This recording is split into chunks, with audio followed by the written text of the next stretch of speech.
எல்லாருக்கும் வணக்கம்.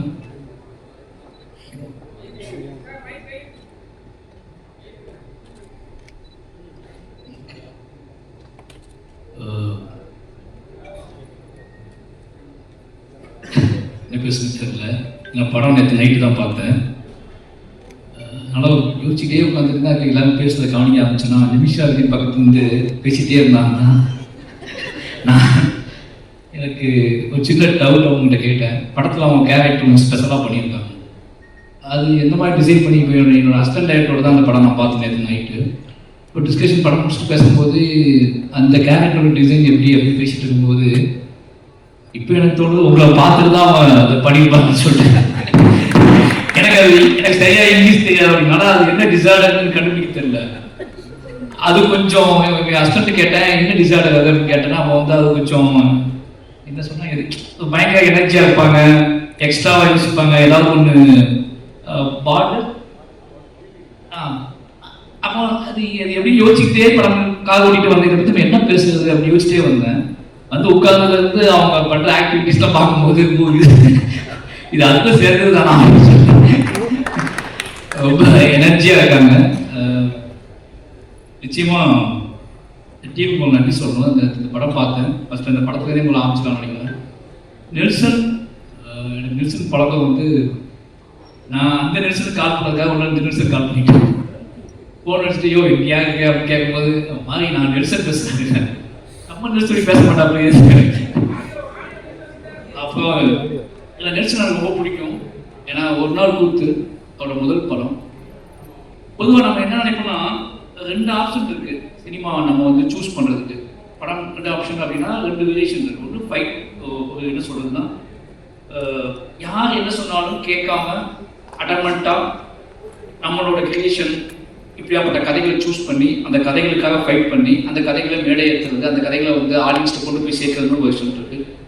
இன்னொரு விஷயம் எது வெற்றியின் பக்கத்தில் இருக்குது, எது வந்து சக்ஸஸாக இருக்குது, எது நம்மளை போர்ட்ரேட் பண்ணணும், நம்மளை ஒரு டைரக்டராக நம்மளை ஒரு செலிபிரிட்டியாக எது போர்ட்ரேட் பண்ணணும்னு சொல்லி சூஸ் பண்ணி அந்த பக்கம் போயிருக்கிறது சம்பாதிக்கிறது. இந்த மாதிரி நெல்சனோட 4 படங்கள் எடுத்து பார்த்தீங்கன்னா ரொம்ப ஆச்சரியமாக இருக்கும்.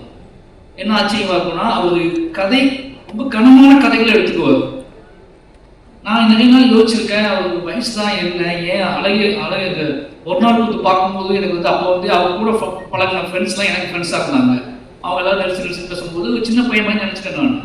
அப்போ இவர் சூஸ் பண்ணுற கதைகள் எல்லாமே வந்து மான்ஸ்டராக இருக்கட்டும், இல்லை வந்து பல்கானாவாக இருக்கட்டும், ஒரு நாள் பத்துலாம் ஃபஸ்ட்டு படம் தொடங்கின விதமே வந்து ஒரு மெச்சூரான இது என்ன சொல்கிறது, இது வந்து இப்போ உள்ள ஜென்ரேஷன் பார்ப்பாங்களா, இப்போ உள்ள ஜென்ரேஷன் கனெக்ட் ஆவாங்களா அப்படின்லாம் யோசிக்காமல் ஒரு சினிமாவை நேர்மையாக அது நீ கனெக்ட் ஆகுது ஆகலை, எனக்கு ஒரு விஷயத்தை காட்டணும்னு தோணுது, அது இப்படி தான் தொடங்கணும்னு தோணுது, நான் அதை தொடங்கணும். அந்த மாதிரியான மனிதர்களை இந்த மாதிரி விலகி நிற்கக்கூடிய அங்கங்க அவர் கதாபாத்திரத்தில் ரொம்ப பிடிச்சது என்ன அப்படின்னா எல்லாத்துக்கும் இன்டீரியராக ஒரு லைஃப் இருக்கும்.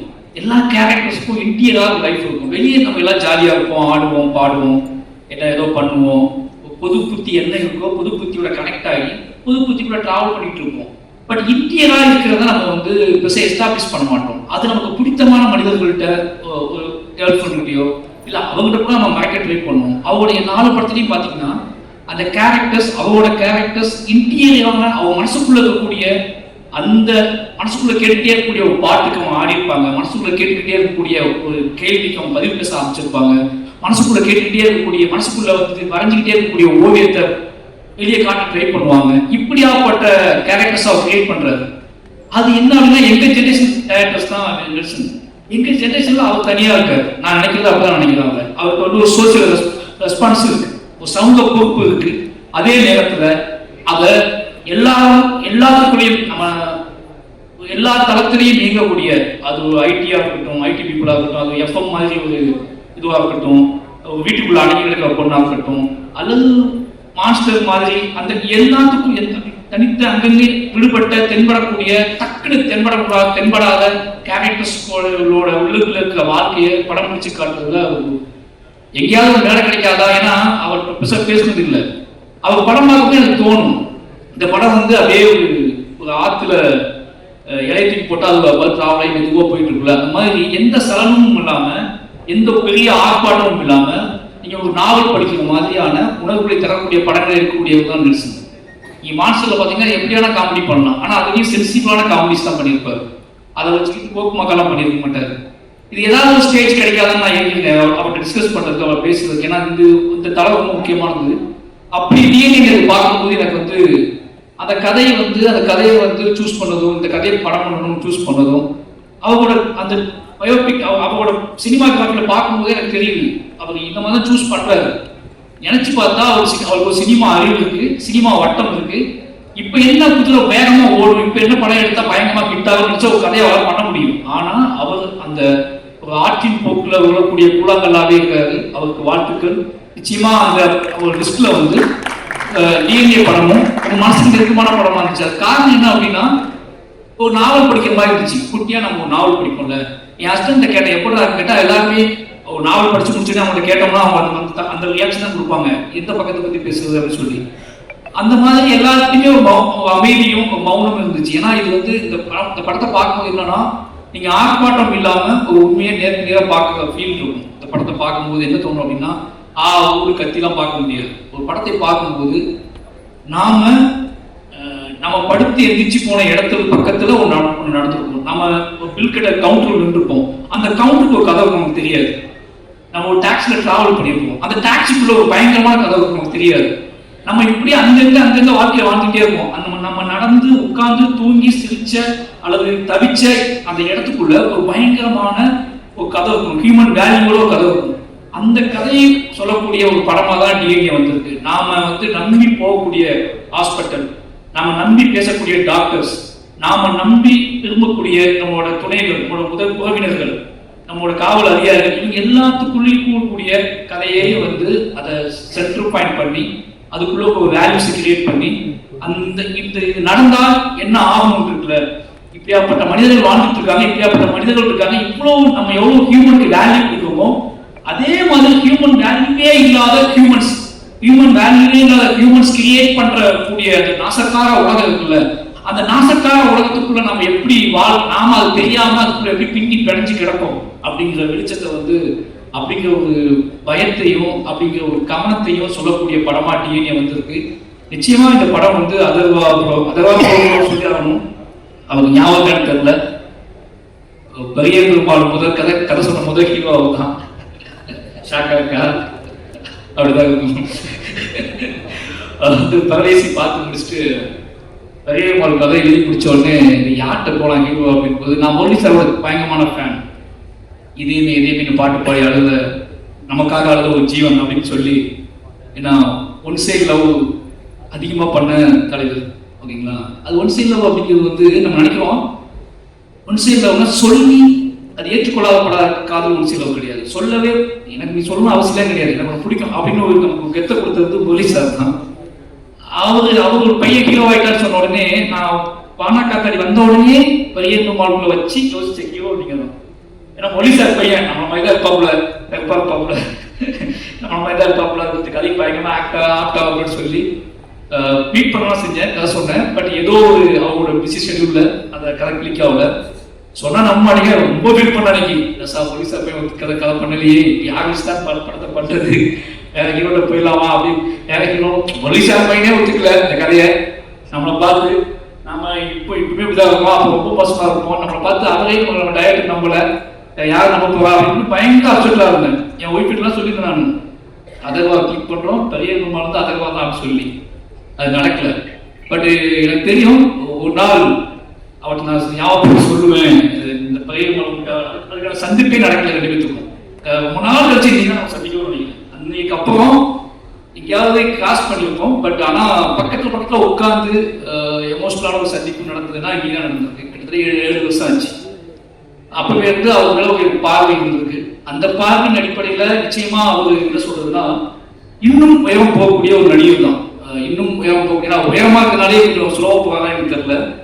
இன்னும் உயரமா போகக்கூடிய நடிகர் தான். அவளுக்கான கெப்பாசிட்டி வந்து உடம்பு ஆற்றல், அதுக்குள்ள ஒரு வேகம் எல்லாமே இருக்கு. டிஎன்ஏ நிச்சயமா ஒரு முக்கியமான படமா இருக்கு நம்புறேன். வாழ்த்துக்களுக்கோ. அப்புறம் படத்தின் கதாநாயகிகள் 2 பேருமே நல்லா நடிச்சிருக்காங்க. அவங்களுக்கு வாழ்த்துக்கள். விஷா சொல்லிட்டோம் முதல்ல. நான் உண்மையாகவே உங்களுக்கு ஒரு ஃபேன் தமிழ்நாட்டில் இருக்காங்க. ஒரு ஹீரோயினுக்கு ஃபேன் உருவாவது வந்து இதெல்லாம் நினச்சிட்டு இருக்க மாதிரி கிடையாது. அவங்க கொடுக்குற சித்திரம் இருக்குல்ல, வீட்டுக்கு போனதுக்கப்புறமும் நமக்கு அந்த பொண்ணோட உருவம் வந்து அகம் சொல்லுது நான் இல்லைங்களா. அந்த கண்ணுக்குள்ளே தென்பட்ட ஏதோ ஒரு வெளிச்சமோ நம்ம வீட்டுக்கு போனதுக்கு அப்புறம் கூட நமக்கு தென்பட்டுட்டே இருந்துச்சு. நம்ம அந்த ஹீரோயினை தான் மனசுக்குள்ள நினைக்கிறோம் ஓகேங்களா, அந்த கேரக்டர் தான் நம்ம மனசுக்குள்ள நினைக்கிறோம். நான் நீங்கள் நம்ப மாட்டீங்க, நானும் இதே அசிஸ்டன்ட்லாம் சொல்லியிருக்கேன். எந்த மாதிரி பொண்ணு வேணும் அப்படின்னு கேட்கும்போது நிமிஷா இருக்காங்களா அவங்க மாதிரி, நான் உங்கள்கிட்ட நான் வந்தது இல்லை, ஆனால் நான் அசிஸ்டன்ட் அடிக்கடி சொல்றது வந்து நிமிஷா இருக்காங்களா அவங்க மாதிரி ஒரு பொண்ணு தான் பெட்டராக இருக்கா சொல்லியிருக்கேன் நான். அப்படி சொல்லக்கூடிய இந்த மனிதர்களோட இயல்பான மனிதர்களுக்குள்ளே டக்குன்னு தென்படக்கூடிய ஒரு உருவமாக நீங்கள் இருக்கீங்க. ரொம்ப தூரத்தில் இல்லை, எங்களுக்குள்ளே குழஞ்சிக்கிட்டு இருக்கக்கூடிய ஒரு முகம், அதுக்கான திறன் எல்லாமே உங்களுக்கு இருக்கு. வாழ்த்துக்கள். நீங்கள் இன்னும் நிறைய படம் பண்ணுறது வாழ்த்துக்கள். அப்புறம் தலைவர் நம்ம அம்பேத்கர் வந்து ரொம்ப பெருமையாக இருக்கு, எனக்கு ரொம்ப ஆச்சரியமா இருக்கு. என்ன சொல்றதுன்னா 10 படம் எல்லாம் லிஸ்ட் சொல்லிட்டு இருந்தாரு, எனக்கு ஷாக் ஆகிடுச்சு இவ்வளோ படமா அப்படின்னு சொல்லி. ஏன்னா என்னோட ஒய்ஃப் சொல்லுவாங்க, நீ அரசியல் பேசுறது சினிமாவில் பேசு, இது பண்ணு எழுதுலாம் ஓகே, பட் ஆனால் அரசியல்வாதி மாதிரி யோசிச்சிடாத அப்படிம்பாங்க. அரசியல்வாதி மாதிரி யோசிச்சு ஏதாவது மேடையில் கைப்பற்றிடாத, மேடையில் பேசிடாத. அந்த அரசியல்வாதி தன்மை வந்துடுச்சு அப்படின்னா அவங்களால சினிமாவுக்குள்ள கிரியேட்டிவிட்டி நீ இழந்துடுவ அப்படின்னு சொல்லிக்கிட்டே இருப்பாங்க.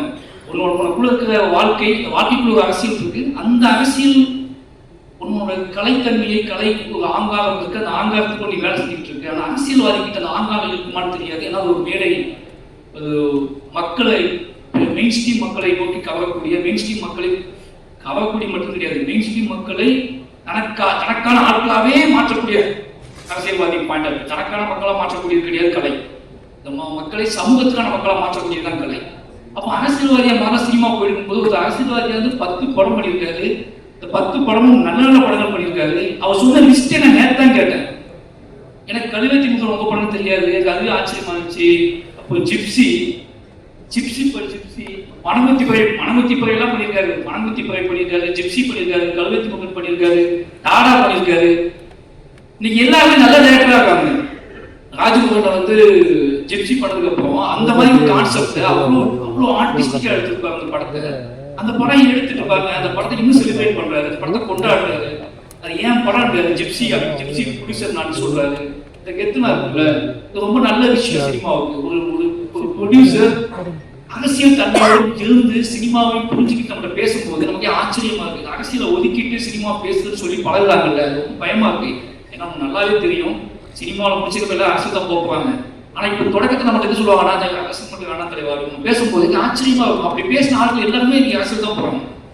அப்போ அரசியல் இல்லாம இந்த வாழ்க்கை இல்லைன்னு நமக்கு நல்லாவே தெரியும். அப்போ இந்த சினிமாவுக்குள்ள பேசும்போது மட்டும் கொஞ்சம் அப்படியே இடநாட்டு பேசுவாங்க. ஆனா ஒரு எம்எல்ஏ மக்களோட குழஞ்சிக்கிட்டு இருக்க ஒருத்தர் கிட்டத்தட்ட 10 வருஷம் எம்எல்ஏ 10 வருஷம் எம்எல்ஏ துணித்தி நம்புறாரு, அடுத்தது போய் எம்எல்ஏ தான் அவர் வந்து படங்கள் எடுக்கிறாரு. யோசிச்சு பார்க்கும்போது டிஎன்ஏ கண்டிப்பா நேர்த்தி எனக்கு சொல்லிட்டாரு, இந்த படம் நல்ல படம் தம்பி அப்படின்னு.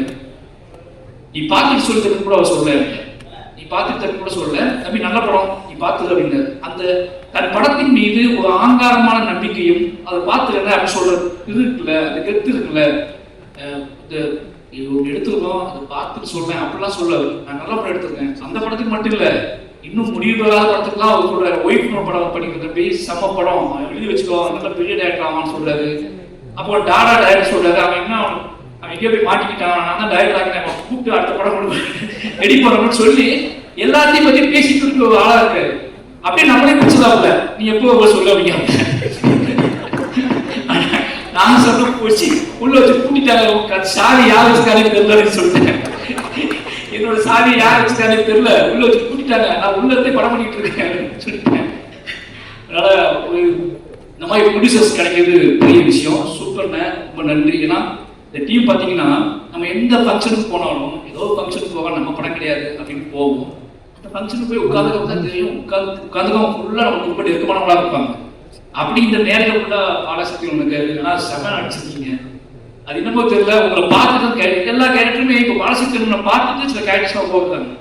இந்த தோற்றத்தோட மனிதத்தன்மையோட இந்த ஒரு நேர்மை வேணும் அப்படின்னா அந்த நேர்மைக்கான தோற்றம் என்ன அப்படின்னா அந்த நேர்மைக்கான தோற்றம் நெளிவு சுழிவோட குறைவாகவே யாரை பார்த்தாலும் உடனே கட்டி பிடிக்கிற, உடனே தோல்ல கை போடுற ஒரு உருவம் வேணும் அப்படின்னா பாலச்சந்திரன் கூட்டு அப்படிங்கிற இடத்துக்கு வந்து அப்போ சுப்பிரமணிய சொல்லுவாங்க, எவ்வளோ கோபட்டார் பார்த்தீங்களா, யாராவது மாறினீங்க கொண்டு அப்படின்னு சொன்னார்ல. அப்படிதான் படத்துல அவர் தொடங்குற பாயிண்ட், அவர் தொடங்கின புள்ளி கடைசி போய் படம் முடிய போது அவர் இருந்த இடம் எல்லாமே மாசா இருந்துச்சுன்னு. வாழ்த்துக்கள் சேத்தன் சார், நிறைய பேர் எல்லாருமே எனக்கு அதிஷா சொல்லி ஆகணும். ரொம்ப சந்தோஷம் எனக்கு. ஏன்னா இந்த மாதிரி ரைட்டர்ஸ் வரும்போது என்ன நடக்கும்னா எனக்கு ரொம்ப நம்பிக்கை இருக்கு. நம்ம படத்தை கேள்வி கேட்டு நிறைய படங்களை கேள்வி கேட்டு நிறைய படங்களை நிறைய படங்களை ஒரு எதிர்பார்ப்பாங்க. அவங்க ரைட்டர்ஸா பார்க்கும்போது நாம மற்ற படங்கள்ட்ட என்ன எதிர்பார்த்தோம், அப்ப நம்ம படங்களுக்குள்ள என்ன கொடுக்கணும் அப்படிங்கிறத முடிவு பண்ணி வேலை செய்யக்கூடிய எழுத்தாளர்கள் உள்ள வந்தா சினிமா நல்லா இருக்கும். அப்படியே அதிஷா நிறைய படங்களை விமர்சிச்சிருக்காரு நினைக்கிறேன். நிறைய படங்கள் என்ன படம் எடுக்கிறீங்க அப்படிலாம் பேசியிருக்காரு. ஓகேங்களா, நிறைய படங்கள் கலாச்சி விட்டுருக்காங்க. இன்னைக்கு அவங்க படம் வந்துருக்காருன்னா அந்த எல்லாமே மனசுல ஓடும். ஓகேங்களா, அப்போ எல்லாம் மனசுல ஓடும் போது என்ன வேண்டாம், எது இந்த சமூகத்துக்கு அவசியமற்றது, சந்தோஷமா இருக்கலாம், ஜாலியா இருக்கலாம், ஆடலாம், பாடலாம், கொண்டாடலாம், காதலிக்கலாம், ரொமான்ஸ் பண்ணலாம், எதுவும் பண்ணலாம். ஆனா எதை எப்படி அதை கொடுத்துடக்கூடாது அப்படிங்கிற தெளிவும் ரைட்டர்ஸ் இருக்கணும். அவங்க எதை நம்ம புஷ் பண்ணி கொடுத்துடக்கூடாது அப்படின்னு சொல்லி அந்த படத்துல வேலை பார்த்துக்கலாம். எனக்கு இப்போ தான் தெரியும். அவங்க பார்த்தோன்னே ஆச்சரியமா இருந்துச்சு. வாழ்த்துக்கள் ப்ரோ, உண்மையாகவே சொல்றேன். நெக்ஸ்ட் அடுத்த இடத்துக்கு இங்கே போகணும். நல்ல இந்த மாதிரி நிறைய பேர் உள்ள வருவாங்க. ரொம்ப நன்றி, அவருக்கு நன்றி. அப்புறம் மியூசிக் டைரக்டர் சொல்லியாகும் 5 பேர். ஏன்னா ரொம்ப ஆச்சரியமான விஷயம், நெல்சன் படக்கூடிய சில ஜிமிக்ஸ்ல இது ஒரு ஜிமிக்ஸ். அவர் எல்லா படத்துலயும் ஒரு கண்டுபிடிப்பாரு. அப்படி இந்த படத்துல 5 மியூசிக் டைரக்டர் கொடுப்போம்.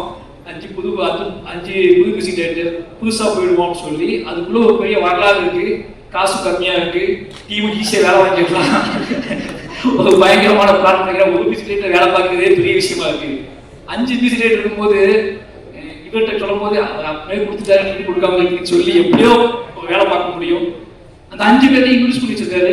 சூப்பர் ப்ரோ, ரொம்ப நன்றி. ஏன்னா அந்த 5 பேரும் சந்தோஷமா இருக்காங்க. அந்த 5 பேருக்குள்ள ஒரு கனெக்டிவிட்டி இருக்கு. ஒரு படத்துக்குள்ள இது நம்ம படம், ஒரு 5 மியூசிக் டைரக்டர் சொன்ன அந்த படம் எப்படி வச்சுப்பாங்க, இது ஏன் படம், அந்த படம் ஓடணும்னு 5 மியூசிக் டைரக்டர் நினைக்கிறது. 5 இல்ல 6 பேர் தலைவர் இருக்காப்புல, ஜிப்பான் இருக்காப்புல. ஜிப்பான் எனக்கு ரொம்ப பிடிக்கும். அவர் அப்படி வாகேஸ்வரவா மியூசிக் படம் பார்த்துட்டு படம் பார்த்துட்டு அந்த மியூசிக் முதல்ல கேட்கும் போது இந்த படம் பார்த்தே அவன் நம்ப வச்சது ஜிப்பான். அவர் ரொம்ப நன்றி சொல்லணும். ஏன்னா அவர் இந்த 5 புது மியூசிக் டைரக்டர் பண்ணுற இடத்துல அவர் நான் படிப்புகள் பண்ணது சூப்பர். ரொம்ப வாழ்த்துக்கள். அவருடைய லிரிக்கிஸ்ட் கார்த்திக் நேத்தா, அவர்தான் எனக்கு ஒர்க் பண்ணல. ஏன்னா ஒர்க் பண்ண முடியுமான்னு தெரியல. நினைச்சோம் எங்கிட்ட அவ்வளோ பெரிய வாழ்க்கை இருக்கு. நான் உண்மையாவே ஒரு கவிஞனோட படம் எடுக்கணும், நான் கவிஞனோட வாழ்க்கை வரலாற்று நான் எடுக்கணும்னு ஆசைப்பட்டேன்னா நான் கார்த்திக் நேத்தா கதையை நான் எடுப்பேன். ஏன்னா தமிழ் வாழ்வோட கொந்தளிப்பு, ஏமாற்றம், அவமானம், கனவுகள், ஒரு என்ன சொல்றது, ஒரு நிதானமற்ற தன்மை, ஏக்கம், வெறி, எவனுமே இந்த உலகத்துல எனக்கு வேணாண்டா அப்படின்னு நினைச்ச ஒரு வாழ்வு, இன்னைக்கு எல்லாருமே எனக்கு வேணும் அப்படின்னு நினைக்கிற விருப்பம், எல்லாமே நிரம்ப பெற்ற ஒரு கவிஞன் கார்த்திக் நேத்தா. 2 பேத்துக்கும் அண்ணன் தம்பி ரிலேஷன்ஷிப், அண்ணன் தம்பியா வாழ்ந்துருக்கோம், அண்ணன் தம்பியா 2 பேரும் சண்டை போட்டிருக்கோம், அண்ணன் தம்பியா ரோட்ல இழுத்துருக்கோம், பேசியிருக்கோம். பயந்துருக்கேன் நான் அவரை பார்த்து ஒளிந்த தருணங்கள் நிறைய. ஆனா இன்னைக்கு அவரை பார்க்கும்போது இந்த ஸ்டேஜ்ல என்ன நினைச்சுக்கோங்க, இந்த ஸ்டேஜ்ல நான் கம்பீரமா உணர்ந்த ஒரு இடம் கார்த்திக் அண்ணன் பார்த்ததுதான். அவர் நடந்து வந்தது கம்பீரமா நிற்கிறது, உடல் வாகும் எப்படி இருக்கு பார்க்கும்போது வாழ்க்கை இவ்வளவு பெரிய மாற்றத்துக்கு உட்பட்டதுதான் வாழ்க்கை. நாம ஏன் இல்ல மாறணும் தம்பி, அதெல்லாம் மாறாத தம்பி, இதெல்லாம் செய்ய முடியாது தம்பி, அதெல்லாம் பண்ண முடியாது தம்பி, எப்பேற்பட்ட மாற்றத்தை கிரியேட் பண்ணி நீங்க தமிழை பாட்டு கேட்கும் போது ஒருத்தர் இவ்வளவு நிதானம், உறவுகளின் மீது, அன்பின் மீது, பேரன்பின் மீது இவ்வளவு நிதானம் அப்ப அந்த மாதிரியான ஒரு காட்டாற்று வெள்ளம் மாதிரி வாழ்ந்த ஒரு ஆள் இன்னைக்கு ஒரு நிதானமா இவ்வளவு பேச, இவ்வளவு பாடங்களை உருவாக்க முடியுது, அதை இவ்வளவு தெளிவா கொடுக்க முடியுதுன்னா தமிழ் வாழ்வுல, நம்மளோட இலக்கியத்துல, நம்மளோட அன்புல எல்லாமே இருக்கு. நாம கொஞ்சம் சில மனிதர்கள் சில தாமதமா வருவாங்க, சில மனிதர்கள் இன்னும் பிரளயமா அவங்க மனம் போல போக்குள்ள வாழ்க்கையை வாழ்ந்துட்டு அதுக்கப்புறம் தெளிவு பெற்று அதை சேருவாங்க. நாம அது வரைக்கும் பொறுத்திருக்க வேண்டியிருக்கு. தயவு செஞ்சு சொல்றேன், இந்த மாதிரி கார்த்திக் நேத்தா மாதிரி நிறைய பேர் இருக்காங்க. நாம என்ன உதாசீனப்படுத்திட்டு இவங்க உருப்படவே மாட்டான்னு நினைச்சிருவோம். ஆனா அவங்க கிளம்பி வந்தாங்கன்னா, அவங்க மாறினாங்கன்னா அதுக்கப்புறம் தமிழ் இலக்கியமும் தமிழ் சினிமாவும் மாற போற இடம் இருக்குல்ல, அது பயங்கரமா இருக்கும்னு நினைக்கிறேன். அப்படியே ஒரு வாசல காத்து கணக்கு வந்து வச்சிருக்காரு. அப்புறம் தோழர் உமாதேவி அவங்களே இதுதான் காரணம் என்ன அப்படின்னா, அவங்களுக்கு கோபம் கூட போயிட்டே பணமே கொடுக்க மாட்டேன். ஆனா ரீசன் என்ன அப்படின்னா, என்னோட வாழ்வு, நான் என்னோட கம்போசருக்கு நான் உட்காந்து வேலை செய்யும் போது நானே சில வார்த்தைகள் சொல்லுவேன், அப்படியே வந்துடும். நானே எல்லாம் எழுதிடுவேன், தவிர்க்க முடியாத கொடுப்பேன். எனக்கு என்னன்னா, எனக்கு ஏதோ எழுத்து சம்பந்தமா நான் வந்து அது என்னோட பாயிண்ட் ஆஃப் வியூவா இருக்குன்னு ஆசைப்படுறதுனாலேயே எனக்கு என்னமோ தெரியல அப்படி போயிடுது. எழுத்து தான் என்னை உருவாக்கிச்சு, எழுத்து தான் என்னை செதுக்கிச்சு அப்படின்னாலேயே இன்னொருத்தர் கூட ஷேர் பண்ணி அதை சொல்லி எனக்கு டக்குன்னு தூங்கி எந்திரிச்சோடனே என்ன தோணுதோ அதை டக்குன்னு நான் அது திரைக்கதையாவோ கதையாக எடுத்துவேன். நான் வந்து திரைக்கதைக்கும் டீம் வைக்கலையாட்ட, லிரிக்குக்கும் பெருசாக டீம் வைக்கல. அதுக்காக காரணம் இதுதான். எனக்கு ஒரு தோணும் அதை டக்குன்னு போயிடுவேன். நான் நிச்சயமா இவரெல்லாம் பிடிக்கவெல்லாம் அது பிரமிச்சிருந்தேன். அப்படியாப்பட்ட எல்லா மனிதர்களும் முத்தமிழ் அவர் ஒப்பிடுறது எல்லாம் சந்தோஷம் எனக்கு சொல்லிட்டே இருப்பாரு. எல்லா டீமுமே ஏன் பேச தப்பா நினைக்காதீங்க, இவங்க எல்லாருமே டிஎன்ஏ படம் வந்து எல்லாருமே ஜெயிச்சே ஆகணும். நெல்சன் நிச்சயமா ஜெயிச்சே ஆகணும். வெற்றி அப்படின்னு என்ன தெரியுமா அவங்களுக்கு, அவர் நிம்மதியா படம் ரிலீஸ் ஆன நைட் நிம்மதியா தூக்குறது. வெற்றிக்காக ஒன்றுமே கிடையாது. நைட் நிம்மதியா போய் குழந்தைக்கு முத்தம் கொடுத்து வெயிட் பண்ணி எதிர் சாப்பிட்டு நைட்டு நிம்மதியா தூக்கி காலை எதிர்த்து மறுபடியும் ஃபர்ஸ்ட் ஷோ போகிறது இருக்குல்ல, அது முதல் நைட்டு சந்திக்கிறது இருக்குல்ல, படம் ரிலீஸ் ஆன நைட்டு அன்னைக்கு நண்பர்களை பிரியமானவர்களை எல்லாம் சந்திச்சு உரையாடி கொண்டாட்டமா நம்ம வாழ்க்கை நாம செஞ்சோம், அது சரியா இருந்துச்சுன்னு நம்பி மொத்தம் தூங்குறது இருக்குல்ல, அது ரொம்ப முக்கியமானது. அப்படியாப்பட்ட பெரிய வெற்றி நெல்சனுக்கு வாய்க்கட்டும். அப்புறம் திங்மி சந்தோஷ், இந்த இடத்துல நான் அவரை முந்திட்டு அவருக்கு படம் பார்க்க நினைக்கிறேன், நான் பார்த்துட்டேன். அதனால வந்து இந்த படத்தை ரொம்ப சின்ன படங்களுக்கு நிறைய சப்போர்ட் பண்ணக்கூடிய ஒரு முகமாக இருக்காரு.